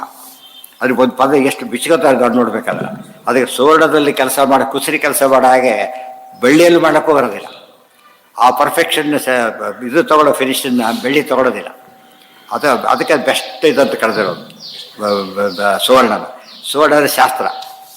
ನಿಜವಾದ ಸುವರ್ಣ ಶಾಸ್ತ್ರದ ಅಕ್ಷರಗಳ ಸುವರ್ಣಗಳಾದ್ದರಿಂದ ಯಾವ ಆ್ಯಂಗಲ್ನಲ್ಲೂ ಕೂಡ ಏನು ಮಾಡುತ್ತದು, ಎಲ್ಲ ಆ್ಯಂಗಲಲ್ಲೂ ಅದಕ್ಕೆ ಬ್ರೈಟ್ನೆಸ್ ಸೇಮ್ ಹೊಳಪಿರುತ್ತೆ. ಶ್ರೀಮಾನ್ ಶ್ರೀಯನ್ನು ಹೊಂದಿದವನಾಗಿದ್ದಾನೆ. ಶ್ರೇಯಸ್ಸು ಅಂದರೆ ಪಾರತ್ರಿಕ ಸುಖ. ಪರಮಾತ್ಮನಷ್ಟು ಎಲ್ಲ ಕಾಲಕ್ಕೆ ಸುಖ ಕೊಡೋದು ಬೇರೆ ಯಾರೂ ಇಲ್ಲ. ಈ ಸಂಪತ್ತು ಎಲ್ಲ ಕಾಲಕ್ಕೆ ಸುಖ ಕೊಡೋದಿಲ್ಲ, ಎಲ್ಲ ಕಾಲಕ್ಕೆ ದುಃಖ ಬೇಕಾದ್ರೆ ಕೊಡ್ತದೆ ಕಾನ್ಸ್ಟೆಂಟಾಗಿ. ಸುಖ ಕೊಡೋ ಚಾನ್ಸಸ್ ಇಲ್ಲ. ದೇವ್ರು ಹಾಗಲ್ಲ. ಶ್ರೇಯಃಪ್ರದಃ ಅಥವಾ ಶ್ರೀಯ ಈಯ, ಮಹಾಲಕ್ಷ್ಮಿಯಿಂದಲೂ ಹೊಂದಲ್ಪಡ್ತಕ್ಕಂಥವ್ರು. ಉಳಿದವರೆಲ್ಲ ಮಹಾಲಕ್ಷ್ಮಿಯನ್ನು ಇಷ್ಟಪಟ್ಟರೆ ಮಹಾಲಕ್ಷ್ಮಿ ಇವ್ರ ಕಡೆ ತಿರುಕೊಡೋ ನೋಡೋದಿಲ್ಲ. ಯಾವ ಕಡೆ ನೋಡ್ತಾರೆ, ಆ ಕಡೆ ನೋಡ್ತಾರೆ. ಮತ್ತು ಮಹಾಲಕ್ಷ್ಮಿಯ ಮೂಲಕ ನೋಡ್ಬೇಕು, ಇನ್ನೊಂದು ಅರ್ಥ ಅದಕ್ಕೆ. ಮಹಾಲಕ್ಷ್ಮಿ ಅಂದರೆ ಮಹಾಲಕ್ಷ್ಮಿ ಶಾಸ್ತ್ರಗಳಿಂದ ಈಯಃ, ಶಾಸ್ತ್ರಯೋನಿತ್ವ, ಇನ್ನೊಂದು ಅರ್ಥ ಬರುತ್ತೆ ಅದಕ್ಕೆ. ಶ್ರೀಮಾನ್ ಲೋಕತ್ರಯ ಅದಾಯ್ತಲ್ಲ. ಶ್ರೀಮಾನ್ ಲೋಕತ್ರಯ ಹೇಳಿ ಆಯ್ತದ್ರೀಗ. ಲೋಕತ್ರಯ ಅಂದರೆ ರುದ್ರದೇವರು, 3 ಕಣ್ಣಿರೋರು, ಅವರಿಗೆ ಆಶ್ರಯ ಆಯಿತಾ. ಲೋಕತ್ರಯ ಇನ್ನೊಂದು ಅರ್ಥ ಹೇಳಿದ್ರು, 3 ತ್ರಿವಿಧ ಜೀವರು, ಅವರಿಗೆಲ್ಲ ಆಶ್ರಯ. ಮತ್ತು ನಮಗೆ ಶ್ರವಣ ಮರಣ ಜ್ಞಾನ ಮತ್ತು ಧ್ಯಾನ ಇವಕ್ಕೂ ಕೂಡ ಆಶ್ರಯ ಆಗ್ತಾರೆ. ಶ್ರೋತವ್ಯಾತ್ಮೆ, ಮಂತವ್ಯಾತ್ಮೆ, ನಿಧಿಧ್ಯಾಸಿತವ್ಯನೂ ಆತ್ಮೇನೆ. ಲೋಕತ್ರಯಾಶ್ರಯ ಅದಿಷ್ಟು ಆಯ್ತು ಏನ. ಅದೇ ಸ್ವರ್ಗ ಮರ್ತ್ಯ ಪಾತಾಳ ಹೇಗೆ ಬೇಕಾದ್ರೆ ಹೇಳ್ಬೋದು. ಒಟ್ಟು 3 ಆಗ್ಬೇಕು ಅದಕ್ಕೆ. ಇವರು ಉಪಲಕ್ಷಣೆ ಮಾಡಿಕೊಂಡ್ರೆ 3ರಿಂದ ಶುರು ಮಾಡಿ ಎಷ್ಟು ಲೋಕಕ್ಕೂ ಆಶ್ರಯರಾಗಿರ್ತಾನೆ. ಸ್ವಕ್ಷಸ್ವಂಗ ಇನ್ನೂ ಹೇಳ್ಬೇಕು, ಬಿಡಿಸ್ಬೇಕಾದ್ರೆ ಹೀಗೆ ಬಿಡಿಸ್ಬೇಕನ್ನ. ಭೂತಭವ್ಯ ಭವತ್ರಿಲೋಕಾಶ್ರಯ. ಗೊತ್ತಾಯ್ತಾ? ಭೂತಭವ್ಯ ಭವತ್ರಿಲೋಕಾಶ್ರಯ, ಹಿಂದಿನ ಮುಂದಿನ 3 ಲೋಕಕ್ಕೂ ಆಶ್ರಯ. ಬ್ರಹ್ಮದೇವ ಸತ್ಯಲೋಕಾಧಿಪತಿಗಳು. ಈಗ ಅದ್ರ ಮುಂದೆ ಸರ್ ಮುಕ್ತರಾಗಿಬಿಡುತ್ತೆ, ಇನ್ನೊಬ್ರು ಬರ್ತಾರೆ. ಅಂದರೆ ಆಧಿಪತ್ಯದ ಆ ಕ್ರೆಡಿಟ್ ಇದ್ದೇ ಇರ್ತದೆ. ಆದರೆ ರೂಲ್ ಮಾಡೋದು ಇವರು. ದೇವ್ರು ಹಾಗಲ್ಲ. 3 ಲೋಕ ಎಲ್ಲದಕ್ಕೂ ಕಾಮನ್ ಅದು. ಭೂತಭವ್ಯ ಶ್ರೀನಿವಾಸ, ಭೂತಭವ ಶ್ರೀನಿವಾಸ, ಭೂತಭವ ಶ್ರೀಮಾನ್, ಎಲ್ಲದಕ್ಕೂ ಹೇಳ್ಬೋದು. ಪಲ್ಲವಿ ಇದ್ದಾಗೆ ಅದು ಸಕ್ಷಸ್ವಂಗಸ್ಯತಾನಂದೋ ನಂದಿರ್ಜ್ಯೋತಿರ್ಗಣೇಶ್ವರ ವಿಜಿತಾತ್ಮ ವಿಧೇಯಾತ್ಮ ಸತ್ಕೀರ್ತಿ ಛಿನ್ನ ಸಂಶಯ ಸಕ್ಷ ಸ್ವಂಗ ಶತಾನಂದ ನಂದಿರ್ಜ್ಯೋತಿರ್ಗಣೇಶ್ವರ ನಂದಿ ಜ್ಯೋತಿರ್ಗಣೇಶ್ವರ ವಿಜಿತಾತ್ಮ ವಿಧೇಯಾತ್ಮ ಸತ್ಕೀರ್ತಿ ಛಿನ್ನ ಸಂಶಯ. ಓಂ ಸಕ್ಷಾಯ ನಮಃ, ಓಂ ಸ್ವಂಗಾಯ ನಮಃ, ಓಂ ಶತಾನಂದಾಯ ನಮಃ, ಓಂ ನಂದಿನೇ ನಮಃ ಆಗ್ಬೋದು. ಆನಂದಿ ಈ ಕಾರವಡೆ ಗುಣಿನೇ ಇದ್ದಾಗೆ ನಂದಿನೇ ನಮಃ. ಆಮೇಲೆ ಜ್ಯೋತಿರ್ಗಣೇಶ್ವರಾಯ ನಮಃ, ಜ್ಯೋತಿರ್ಗಣೇಶ್ವರಾಯ ನಮಃ, ವಿಜಿತಾತ್ಮನೇ ನಮಃ, ವಿಧೇಯಾತ್ಮನೇ ನಮಃ, ಸತ್ಕೀರ್ತಯೇ ನಮಃ, ಛಿನ್ನ ಸಂಶಯಾಯ ನಮಃ. ಸಕ್ಷ ಸ್ವಂಗ ಶತಾನಂದ ಸು ಅಕ್ಷ. ಅಕ್ಷ ಅಂದರೆ ಇಂದ್ರಿಯ, ಒಳ್ಳೆ ಇಂದ್ರಿಯ ಉಳ್ಳವು. ಯಾಕೆ ಜ್ಞಾನಾನಂದಮಯ ಆದ್ದರಿಂದ ಒಳ್ಳೆ ಇಂದ್ರಿಯಗಳಿದೆ. ಅಥವಾ ಸು ಅಕ್ಷಿ ಶೋಭನಾನಿ ಅಕ್ಷೀಣಿ ಅಶ್ಯ ಸಹ ಅಕ್ಷಿ ಅಕ್ಷಿಣಿ ಅಕ್ಷೀಣಿ ಅವನು ಸಕ್ಷ. ಅಥವಾ ಸ್ವರೂಪಭೂತಾನಿ ಅಕ್ಷಾದಾನಿ ಎಲ್ಲವೂ ಸ್ವರೂಪಭೂತ ಹೊರತು ಬೇರೆ ಅಲ್ಲ. ಯಾವುದು ಹೊರಗಿಂದ ತರಬೇಕು, ಎಲ್ಲ ಒಳಗೆ ಇರ್ತಕ್ಕಂಥದ್ದು. ಆಮೇಲೆ ಸ್ವಾಕ್ಷ ಮುಂದೆ ಸ್ವಾಂಗ ಇದೆಯಲ್ಲ ಮುಂದ್ಗಡೆ ಗೊತ್ತಾಯ್ತು. ಶೋಭನವಾದ ಅಕ್ಷ, ಶೋಭನವಾದ ಅಕ್ಷಿ, ಈ ಎಲ್ಲ ಶೋಭನ ಅಂದರೆ ಒಳ್ಳೆಯ ಅಂತ ಅರ್ಥ. ಒಳ್ಳೆಯ ಅಂದರೆ ಜ್ಞಾನಾನಂದಮಯ ಅಪ್ರಾಕೃತ ಅಂತ ಅದನ್ನು ಹೊಂದಿದ್ದಾನೆ. ಉಳಿದು ಅವನು ಪಾಪ ಏನು ಮಾಡಿಸ್ಕೊಂಡ ಪೌಂಡ್ರಕ್ ವಾಸುದೇವ, ಗರುಡ ಇಲ್ಲ, ಒಂದು ಸುವರ್ಣದ ಗರುಡನ್ನು ಮಾಡಿಸ್ಕೊಂಡ ಗೊತ್ತಾಯ್ತಾ. ಅದನ್ನ ರಥದಲ್ಲಿಟ್ಟ, ಅದ್ರ ಕೂತ್ಕೊಂಡ, ಹೇಳ್ಕೊಂಡು ಹೋಗ್ಬೇಕು. ಹಾರಗೊಂಡ ಅಲ್ಲದು, ಹೇಳ್ಕೊಂಡು ಹೋಗ್ಬೇಕಲ್ಲ. ಈ ಮಕ್ಕಳು ದಬ್ಕೊಂಡು ಹೇಳ್ತಾರಲ್ಲ ಹಾಗೆ, ಅದು ಪ್ರೇರ್ ಅಂತ ಕರೀತಾರ, ಆ ಟೈಪ್ ಮಾಡ್ಕೊಂಡು ಅದಾಗಲ್ಲ. ಸಕ್ಷ ಸಂಗ ಮತ್ತೆ ಸ್ವಂ ಪರಮಾತ್ಮ ಏನಿದ್ದಾನೆ ತನ್ನನ್ನು ತಾನೇ ಭಕ್ತರಿಗೆ ಸಂತತ ದಾನ ಮಾಡ್ತಾನೆ, ಅಂದರೆ ಅನುಗ್ರಹ ಮಾಡಿ ಅನುಗ್ರಹಿಸ್ತಾನೆ ಅಂತ ಅರ್ಥ. ಮತ್ತೆ ಶತಾನಂದ ಸ್ವ ಅಂದರೆ ಪರಮಾತ್ಮನ ಸ್ವ ಅಂತಲೇ ಹೆಸರು, ಕ್ಷ ಅಂತನೂ ಹೆಸರು. ಕ್ಷ ಅಂದರೆ ನರಸಿಂಹ, ಸ್ವ ಅಂದರೆ ನಾರಾಯಣ. ಯಾಕೆ ಪರಹ ಸ್ವಹ ಹರಿರುದ್ದಾಮ ಐತೆ ನಾಮಚತುಷ್ಟಯ. ಸ್ವ ಅಂತ ದೇವರಿಗೆ ಹೆಸರು. ಸ್ವ ಅಂದರೆ ನಾರಾಯಣ, ಕ್ಷ ಅಂದರೆ ನರಸಿಂಹ, ಸ್ವಶ್ಚಾಸೌ ಕ್ಷಶ್ಚ ಅಂದರೆ ನಾರಾಯಣ ನರಸಿಂಹ ಅಂತ ಅರ್ಥ, ಬೇರೆ ವ್ಯಕ್ತಿ ಅಲ್ಲ. ಸ್ವ ಅಂದರೆ ಸ್ವತಂತ್ರ ಅಂತ ಅರ್ಥ. ಒಂದು ಹೆಸರು ಸ್ವತಂತ್ರ ಅಷ್ಟೇ, ಸಿಂಪಲ್. ಇನ್ನೂ ತಗೊಂಡ್ರೆ ಸು ಅಂದರೆ ಆನಂದ, ವಾ ಅಂದರೆ ಜ್ಞಾನ, ಜ್ಞಾನಾನಂದಮಯ. ಸಂಗ ಪರಮಾತ್ಮನ ಅಂಗಗಳೆಲ್ಲ ನೋಡಿ ಸ್ವಕ್ಷ ಉಪಲಕ್ಷಣೆ ಮಾಡಿ. ಇಲ್ಲಿ ಎಲ್ಲ ಅಂಗಗಳು ಕೂಡ ಏನವು ಸು ಅಂಗಗಳು, ಒಳ್ಳೆ ಅಂಗಗಳು. ಅದು ಪಾದದ ಉಗುರು, ಕೇಶ, ರೋಮ ಎಲ್ಲವೂ ಕೂಡ ಏನವು, ಎಲ್ಲವೂ ಜ್ಞಾನಾನಂದವೇ, ಎಲ್ಲವೂ ಅನಾದಿ ನಿತ್ಯ, ಎಲ್ಲವೂ ಭಗವದ್ ರೂಪಗಳೇ, ಸ್ವಗತಃ ವಿವರ್ಜಿತ. ಅದಕ್ಕೆ ನೋಡೋದಕ್ಕೆ ಏನಪ್ಪ ಹೇಳ್ತಾರೆ ಅಂತ ಅನಿಸ್ತದೆ. ಇದು ಎಲ್ಲೂ ಇಲ್ಲ, ಆಮೇಲೆ ಯುನಿಕ್ ಆಗುತ್ತಾಗ ದೇವರನ್ನ ಎಷ್ಟು ಚೆನ್ನಾಗಿ ಅರ್ಥ ಮಾಡ್ಕೊಳ್ಳೋಕ್ಕೆ ಸಾಧ್ಯ ಇದೆ ಬಂದು ನೋಡಿದಾಗ ಗೊತ್ತಾಗುತ್ತೆ. ಯಾವ ಆ್ಯಂಗಲಲ್ಲಿ ಪ್ರತಿಯೊಂದು ಯುನಿಕ್ಕೆ, ಯಾವೊಂದು ಸ್ವತಂತ್ರ ಎಂಬ ಕಾನ್ಸೆಪ್ಟ್ ಬಿಟ್ಟು ಎಲ್ಲವೂ ಬೇರೆ ಯಾರಿಗೂ ಅಪ್ಲೈ ಮಾಡಾಗೆ ಆ ದೇವರಿಗೆ ಅಪ್ಲೈ ಆಗಬೇಕು. ಅದು ಬಿಡ್ಬಾರ್ದು, ಅದು ಗೌಡ ಮಾಡಬೇಕು, ಅರ್ಥ ಕಡಿಮೆ ಮಾಡಬೇಕು, ಹೊರತು ಇಲ್ಲ ಅಲ್ಲಿಗೆ ಹೋಗ್ಬೇಕು. ಸಂಗ ಇನ್ನೊಂದಿದೆ ಶೋಭನ ಅಂಗ. ಶೋಭನ ಅಂದರೆ ಅತ್ಯಂತ ಶುದ್ಧರು, ರುಜುಗಳು, ಅವರು ಇವರಿಗೆ ಅಂಗ. ಪ್ರಧಾನಾಂಗಂ ಹಿ ಮಾರುತಿ, ಭೂಭಾರ ಹಾರಿಣೋ ವಿಷ್ಣೋ ಪ್ರಧಾನಾಂಗಂ ಹಿ ಮಾರುತಿ.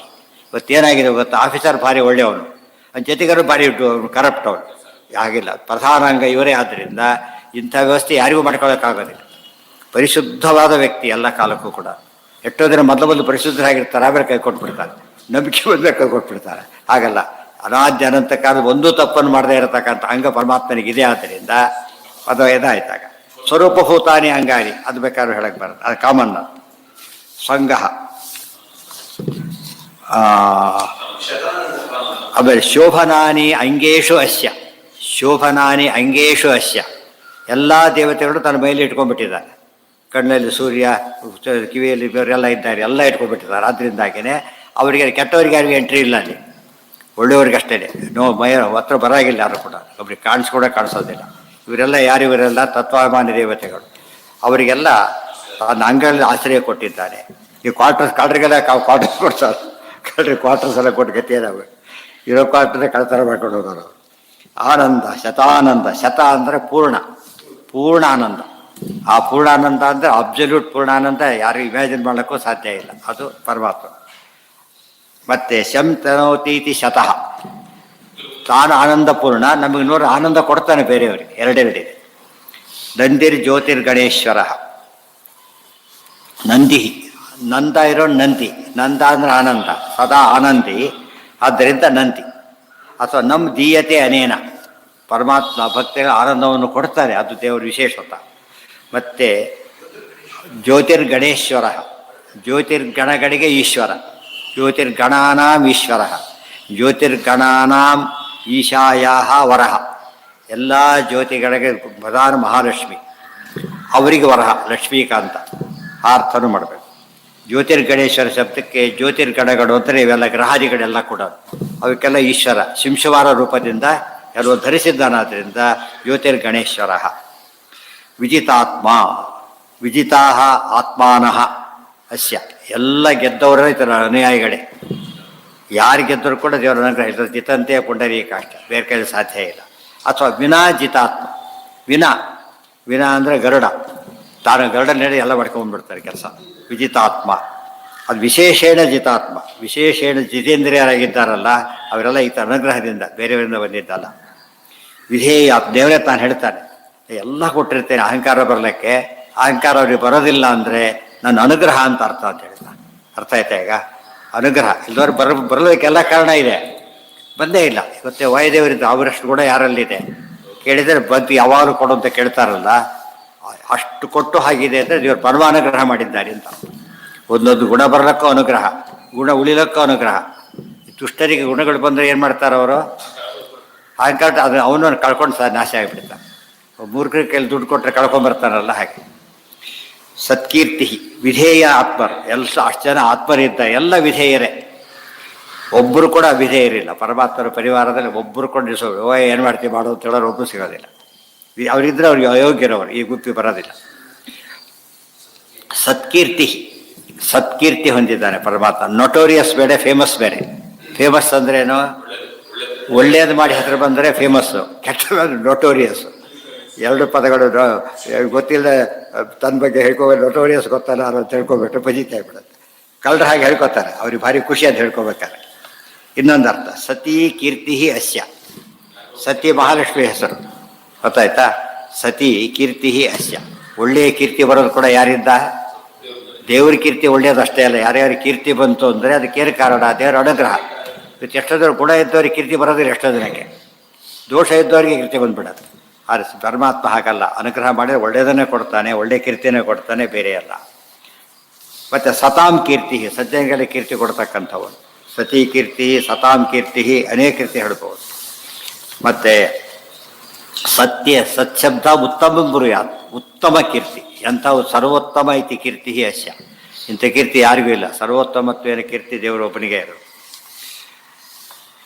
ಚಿನ್ನ ಸಂಶಯ, ಒಂದು ಸಂಶಯ ಇಲ್ಲದೆ ಇದ್ದವನು ಪರಮಾತ್ಮ, ಒಂದು ಸಂಶಯ ಇಲ್ಲದೆ ಇದ್ದವನು.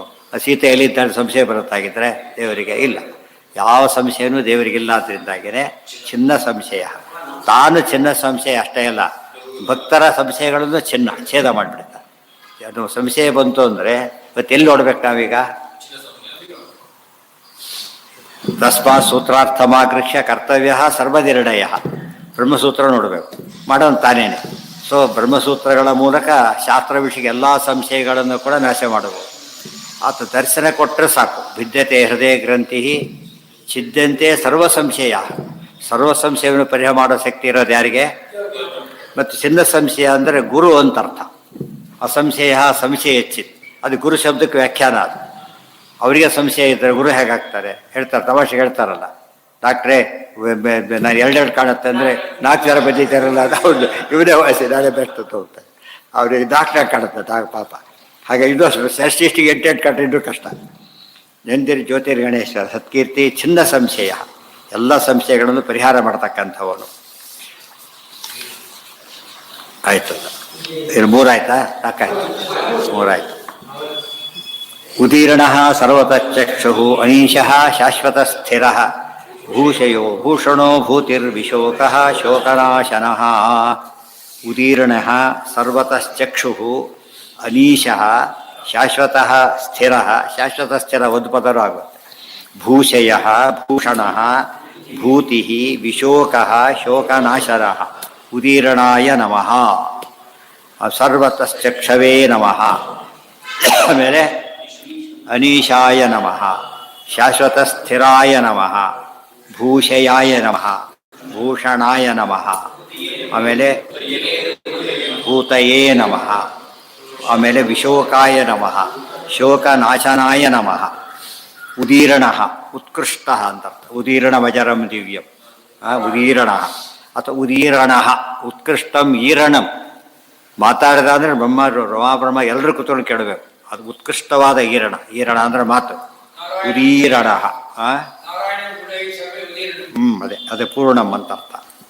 ಉತ್ಕೃಷ್ಟತೆಯ ಈರಣ. ಉದೀರ್ಯತೆ ವೈಕುಂಠಸ್ಯಾಖಿಲ ವೇದಾ ಉದ್ದೀರ್ಯಂತೆ ಅನಿಶಂ ಯತಃ.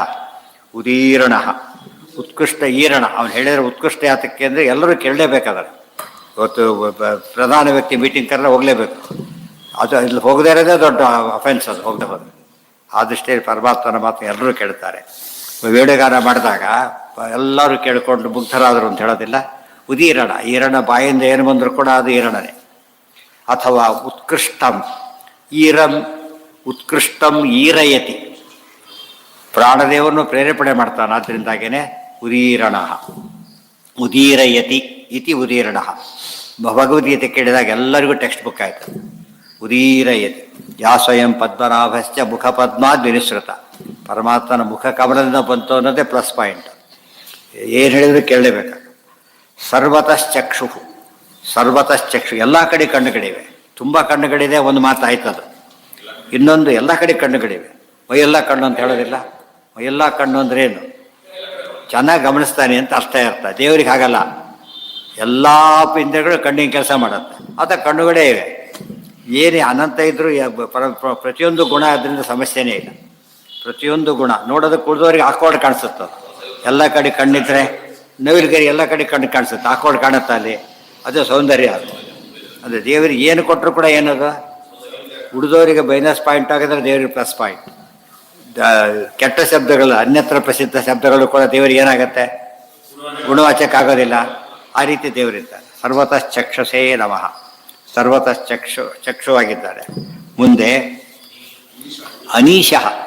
ಅನೀಶಃ ಅಂದರೆ ಈಶ ಇಲ್ಲದವನು, ಮತ್ತೊಬ್ಬ ಒಡೆಯಲಿಲ್ಲದವನು. ಚೀಫ್ ಎಂಬುದಕ್ಕೆ ಮೇಲೆ ಇನ್ನೊಬ್ಬನಿರೋದಿಲ್ಲ. ಚೀಫ್ ಅಂದರೆ ಬೇರೊಬ್ಬ ಕಂಟ್ರೋಲರ್ ಇಲ್ಲ. ಅದಕ್ಕೆ ಅನೀಶಃ ಅಥವಾ ಅನಿನಃ ಈಶಾಹ ಅಸ್ಮಾತ್. ಅನಿಹ ವಾಯುದೇವರ ಭಕ್ತರಿದ್ದಾರಲ್ಲ ಅವರೆಲ್ಲರೂ ಈಶ ಸಮರ್ಥರಾಗ್ತಾರೆ. ದೇವರ ಅನುಗ್ರಹ. ಈಗ ಅತ್ಯಂತ ಪ್ರಿಯರಾದ್ದರಿಂದ ಪ್ರಿಯರಿಗೆ ಭಕ್ತರೆಲ್ಲ ಏನು ಮಾಡ್ತಾನೆ ಪರಮಾತ್ಮ? ಯಶಸ್ವಿಯಾಗಾಗ ಮಾಡ್ತಾನೆ. ಅನೀಶಃ. ಆಮೇಲೆ ಅನಿನಾಮೀಶಃ. ಯಾರು ಪ್ರಾಣದೇವರು ಭಕ್ತರು ಅವರಿಗೆ ಪರಮಾತ್ಮ ಈ ಮತ್ತು ಶಂ ಈ ಉತ್ಕೃಷ್ಟವಾದ ಸುಖವನ್ನು ಕೊಡ್ತಾರೆ. ಶಂ ಅಂದರೆ ಸುಖ, ಈ ಅಂದರೆ ಲಕ್ಷ್ಮಿ, ಈ ಅಂದರೆ ಲಕ್ಷ್ಮಿ. ಸಂಪತ್ತಿನ ಸಮೇತವರು ಎಲ್ಲ ಸುಖನೂ ಕೊಡ್ತಾರೆ. ಈಶಃ ಅನೀಶಃ. ಶಾಶ್ವತ ಸ್ಥಿರ. ಶಾಶ್ವತೇಷು ಅಪಿ ಸ್ಥಿರ. ನಿತ್ಯೋ ನಿತ್ಯಾನಾಂ. ನಿತ್ಯ ವಸ್ತುಗಳಲ್ಲಿ ನಿತ್ಯತ್ವ ಪ್ರಧಾನಾಗಿ ನಿತ್ಯನಾದ್ದರಿಂದ ಶಾಶ್ವತ ಸ್ಥಿರ. ಅಥವಾ ಇನ್ನೂ ಬಹಳಷ್ಟು ಅರ್ಥ ಮಾಡಕ್ಕೆ ಬರುತ್ತದೆ. ಶಾಶ್ವತತ್ವೇನ ಸ್ಥಿರ. ಶ ಅಂದರೆ ಶ ಆನಂದ. ಅಶ್ವ ಅಂದ್ರೇನು? ಕುದುರೆ. ನಾಮೇಕ ದೇಶ ನಾಗರಣ ಬರೆದಾಗ ಅಶ್ವಗ್ರೀವ ಹಯಗ್ರೀವ. ಸುಖಪೂರ್ಣನಾದ ಸುಖಪೂರ್ಣ ಹಯಗ್ರೀವ ರೂಪದಿಂದ ಸ್ಥಿರವಾಗಿದ್ದಾರೆ. ಉಪನಿಷ್ಠ ಎಲ್ಲ ರೂಪಗಳು ಅನಾದಿ ಮತ್ತು ನಿತ್ಯ ಅಂತ ಅರ್ಥ. ಸ್ಥಿರ ಅಥವಾ ಶಾಶ್ವತೇಷು ಸ್ಥಿತ್ವ ರಮತೆ. ನಿತ್ಯ ವಸ್ತುಗಳಲ್ಲೂ ಇದ್ದು ರಮತೆ ರಮಯತಿ ಚ ತಾನ್ ಆನಂದವನ್ನು ಕೊಡ್ತಾನೆ. ಭೂಷಯ ಭೂಷಣ ಭೂತಿ. ಭೂಷಯ ಭೂಮಿಗೆ ಶೈಲವಾಗಿದ್ದಾನೆ. ಅಂದರೆ ಇಡೀ ಭೂಮಿ ಮಲಗ್ತಾನೆ. ಆ ಹೈಟ್ ಯಾರಿಗಿದೆ? ಆ ವ್ಯಾಪ್ತಿ ಯಾರಿಗಿದೆ? ಅಥವಾ ಭೂಮಿಗೆ ಆಶ್ರಯವಾಗಿದ್ದಾನೆ. ಮತ್ತು ಭುವಃ ಶಂ ಸುಖಂ ಯಹ ಜ್ಞಾನಂ ಅಸ್ಮಾತ್. ಭೂಮಿಗೆ ಆನಂದ ಮತ್ತು ಜ್ಞಾನ ಎರಡನ್ನೂ ಕೊಡ್ತಾರೆ. ಆದ್ದರಿಂದ ಭೂಷಯ. ಭೂಷಣ ಭೂಷಯತೀತಿ ಭೂಷಣ. ದೇವರಿಗೆ ಇನ್ನೊಂದು ಭೂಷಣ ಬೇಕಿಲ್ಲ. ಯಾವ ಭೂಷಣ ದೇವರಿಗೆ ಹಾಕಿದರೂ ಕೂಡ ಅದು ಚೆನ್ನಾಗಿ ಕಾಣುತ್ತಾಗ. ದೇವರು ಯಾವಾಗಲೂ ಚೆನ್ನಾಗಿ ಕಾಣ್ತಾನೆ. ಆ ಭೂಷಣಕ್ಕೊಂದು ಖುಷಿ. ಯಾಕೆ? ನಾನೇ ಬೇರೆ ಥರ ಕಾಣಿಸ್ತಾರೆ. ಭೂಷಣಕ್ಕೆ ಖುಷಿ. ಅದಕ್ಕೆ ಭೂಷಾಣಂ ನಹ. ಅಲ್ಲ, ಭೂಷಕ್ಕೆ ಭೂಷಣ ಕೊಡ್ತಾರೆ ಅಂದರೆ ಭೂಷಾಭಿಮಾನಿ ದೇವತಾನಾಂ ನಹ ನಿರ್ವೃತ್ತಿ ಅಸ್ಮ. ಭಾರಿ ಖುಷಿ ಅಭಿಮಾನಿ ದೇವತೆಗಳಿಗೆ. ನಾವು ಕೊಟ್ಟು ತುಳಸಿ ಹಾಕಿದ್ರು ಖುಷಿ ಆಗಲ್ಲ, ಕೊಟ್ಟವರಿಗೆ ನಾವು ಕೊಟ್ಟು ಹೂ ಹಾಕ್ಕೊಂಡ್ರು ಖುಷಿ ಆಗೋದಿಲ್ಲ. ಆ ರೀತಿಯಲ್ಲಿ ಯಾಕೆ ಸರಿಯಾದ ಕಡೆ ಸೇರಿದರೆ ಭಾರಿ ಖುಷಿ ಆಗುತ್ತೆ. ಅದು ಭೂಷಣ. ಭೂಷಯತಿ ಸರ್ವಮಿತಿ ಭೂಷಣ, ಎಲ್ಲದಕ್ಕೂ ಭೂಷಕನಾಗಿದ್ದಾನೆ. ಇನ್ನೊಂದು ಅರ್ಥ ಅದಕ್ಕೆ ಭೂಷರು. ತುಳಸೀಧಾಮ ಭೂಷಾಣ ನಃ. ಕೃಷ್ಣಾಷ್ಟೋತ್ರ ಸೇರಿಸ್ಬೇಕು ಅದಕ್ಕೆ. ತುಳಸೀಧಾಮ ಭೂಷಾಣ, ತುಳಸಿ ಮಾಲೆ ಹಾಕ್ಕೊಂಡವರಿಗೆ ಪರಮಾತ್ಮ ಭಾರಿ ಆನಂದ ಕೊಡ್ತಾನೆ. ಅದು ಫಿಸಿಕಲಿ ಕೂಡ ಕರೆಕ್ಟ್. ತುಳಸಿ ಮಾಲೆ ಹಾಕ್ಕೊಳ್ಳೋದ್ರಿಂದ ಎಷ್ಟೋ ರೋಗ ಪರಿಹಾರ ಆಗುತ್ತೆ ಸ್ಪಷ್ಟ ಹೇಳ್ತಾರೆ. ರೋಗ ನಿವಾರಣೆ ಇದ್ದೇ ಇದೆಯಲ್ಲ. ಯಾದೃಷ್ಟ ರಾಗ ಸಂಘಶಮನಿ ಸ್ಪೃಷ್ಟಾವನಿ ಮುಟ್ಟುತ್ತಲ್ಲ ತುಳಸಿ ಗಿಡ, ನಮ್ಮ ದೇಹ ಪವಿತ್ರವಾಗುತ್ತೆ. ಎಷ್ಟೋ ಸರ್ತಿ ನಾವು ಹೊರಗಡೆ ಹೋದಾಗ ತುಳಸಿ ಮಾಲೆ ಹಾಕೊಬಿಟ್ರೆ ಮೇಲಿಗೆ ಆಗೋದಿಲ್ಲ. ಅರ್ಥ ಆಯ್ತಾ? ಗೊತ್ತಿದ್ರೆ ಬೇರೆ, ಗೊತ್ತಾಗ್ಬಿಟ್ಲಕ್ಕೆ ಹೋಗೋರು ಮೇಲೆ ಆಗಿಲ್ಲ ಅಂತೇಳಿ ಅಜ್ಞಾತವಾದ ಮೇಲೆ ನಮಗೆ ಬರೋದೇ ಇಲ್ಲ. ತುಳಸಿ ಮಾಲೆ ಅದಕ್ಕೆ ನಿತ್ಯನೂ ಹಾಕ್ಕೋಬೇಕು ಅಂತಿದೆ. ನಿತ್ಯ ತುಳಸಿ ಮಾಲೆ ಯಾವಾಗಲೂ ಹಾಕ್ಕೊಂಡಿದ್ರು ಭಾರಿ ಶ್ರೇಷ್ಠ. ಯಾವಾಗಲೂ ಹಾಕ್ಕೊಂಡಿದ್ರು. ಒಂದು ಮಾತಿದೆ, ಯಜ್ಞೋಪವೀತವದ್ಧಾರ್ಯ ತುಳಸಿ ಮಣಿಮಾಲಿಕ ಅಂತ ಒಂದು ವಾಕ್ಯ. ಯಜ್ಞೋಪವೀತವದ್ಧಾರ್ಯ ತುಳಸಿ ಮಣಿಮಾಲಿಕ. ಅರ್ಥ ಏನು? ಯಜ್ಞೋಪವೀತ ಯಾವಾಗ ಹಾಕ್ಕೊಂಡಿರ್ತಾರಲ್ಲ ಆ ರೀತಿಯಲ್ಲಿ ಅದನ್ನು ಯಾವಾಗಲೂ ಧರಿಸ್ಬೇಕು ಅಂತ ಹೇಳ್ತಾರೆ. ಯಾವಾಗಲೂ ತುಳಸಿ ಮಾಲಿಗೆ ಮೈಲಿಗೆ ಇಲ್ಲ, ಎಲ್ಲ ಕಾಲಕ್ಕೂ ಉಪಯೋಗಿಸ್ಬೋದು. ಆದರೆ ಅದ್ರ ಜಪಕ್ಕೆ ಉಪಯೋಗಿಸ್ತಾ ಇರ್ತಾರೆ. ಜಪಕ್ಕೆ ಬೇರೆ ಇಟ್ಕೊಂಡಿರ್ತಾರೆ. ಗೊತ್ತಾಯ್ತಾ? ಅದು ನಿಯಮ ಇದೆ. ಮತ್ತು ಇನ್ನೊಂದು ಅಪಾರ್ಥ ಮಾಡ್ಕೋಬಾರ್ದು. ಯಜ್ಞೋಪವೀತ ಹಾಕ್ಕೊಂಡು ತುಳಸಿ ಮಾಡಿ ಹೇಗೆ ಹಾಕ್ಕೋಬಾರ್ದು. ಈ ರೀತಿಯ ಭಾಷೆ ಮಾಡಿದ್ರೆ ಅಪಾರ ಆಗ್ತದೆ. ಅಥವಾ ಸಿಗ್ತಾರಲ್ಲ ಬೇಕಾಷ್ಟು ಜನ ತುಳಸಿ ಮೇಲೆ ಹೇಗೆ ಜನವಾರ ಹಾಕೋಬೇಕು ಅಂದರೆ ಹೀಗೆ ಹಾಕೋಬೇಕು. ಜನವಾರ ಹಾಕ್ಕೊಳ್ಳೋಕ್ಕಲ್ಲ. ಅಪಾರ್ಥ ಮಾಡೋದು ಭಾರಿ ಸುಲಭ. ಅದೇ ಜಾಸ್ತಿ ನಡೆದಿರೋ ಏನ. ಹಾಂ,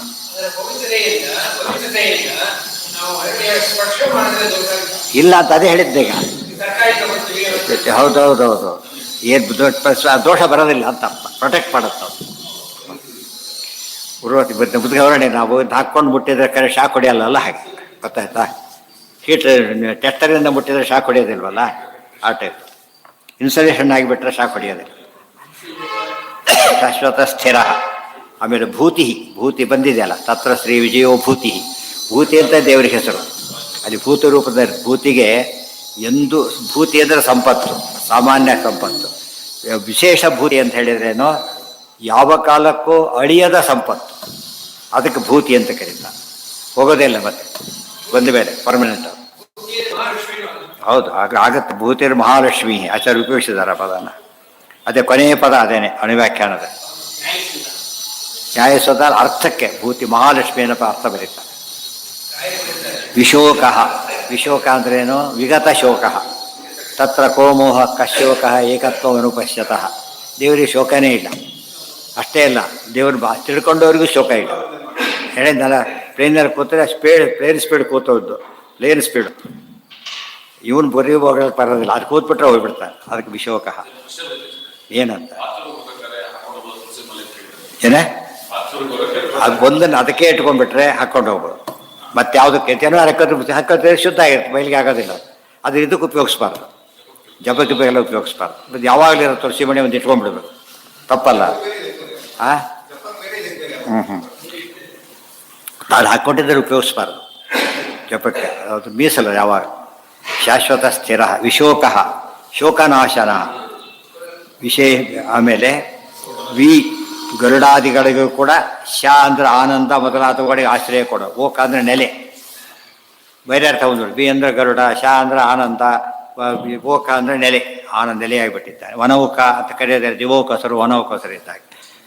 ಆಮೇಲೆ ಶೋಕನಾಶನ, ತನಗೆ ಶೋಕ ಇಲ್ಲ, ಶೋಕವನ್ನು ನಾಶವನ್ನು ಮಾಡ್ತಾನೆ. ಶೋಕಂ ನಾಶಯತಿ ಇತಿ ಶೋಕನಾಶನ. ಶೋಕಂ ನಾಶಯತಿ, ಯಾರು ಭಕ್ತರ ಶೋಕವನ್ನು ಬಿಡುಗಡೆ ಮಾಡ್ತಾರೆ. ಅರ್ಜುನಿಗೆ ಶೋಕ ಬರಲಿಲ್ಲ. ಮಾಶುಚ ಸಂಪದಂ ದೈವೀಂ ಅಭಿಜಾತೋಸಿ ಪಾಂಡವ. ಅಳುಬೇಡ ಅರ್ಜುನ ಅಂತೇಳಿ ನಗಿಸಲಿಲ್ಲ. ಅದರ ಅಳುಬೇಡದ ಭಕ್ತರನ್ನು ಹೇಳ್ತಾನೆ. ಶೋಕನಾಶನ. ಶೋಕಂ ನಾಶಯತಿ ಇತಿ ಶೋಕನಾಶನ. ಆಮೇಲೆ ಶೋಕನಾಶಂ ನಯತಿ ಪ್ರಾಪಯತಿ. ಶೋಕನಾಶ ಮಾಡ್ತಕ್ಕಂಥ ವಾಯುದೇವರ ಆನಂದ ತೀರ್ಥರನ್ನು ನಯತಿ ಕಳಿಸ್ಕೊಡ್ತಾನೆ. ಹೋಗಿ ಬನ್ನಿ ಅಂತ ಆನಂದ ಸುಮುಖ ಅಂತ ಕಳಿಸ್ಕೊಡ್ತಾನೆ. ಎರಡೆರಡು ಅರ್ಥ ಬರುತ್ತೆ. ನಾಶನ ಅವಿರುದ್ಧವಾದ ಎಷ್ಟು ಹೇಳೋ ತಪ್ಪಲ್ಲ, ಆ ಪದದಲ್ಲಿ ಇರಬೇಕದು. ಆ ಪದ್ಧತಿ ಬರಬೇಕದು, ಇಲ್ದವ್ರ ಉಪಯೋಗ ಇಲ್ಲ.